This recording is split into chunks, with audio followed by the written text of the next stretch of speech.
Hey guys, as kind of a follow-up to my other video, I wanted to show you guys how to file a ticket with Cengage's customer service. So once you are in our course, you're going to scroll or move your arrow over here to the upper right hand of the screen where you see your name. Click and there is a ticket that says customer support, or an option that says customer support.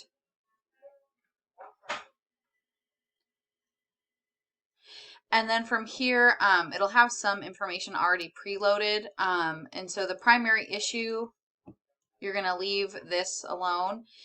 Issue type, and you can select my assignment crashes or freezes, or maybe unavailable assignment depending on what's happened. And then you can put in the assignment name and all of this.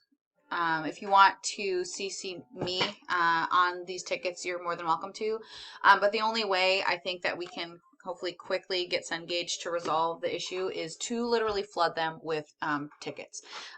So this is how you should do that. So if you encounter an issue with one of your MindTap assignments not working, go ahead and file a customer support claim with them. And let them know that their platform is having issues. So I hope this is helpful. And like I said, hopefully they'll resolve this quickly.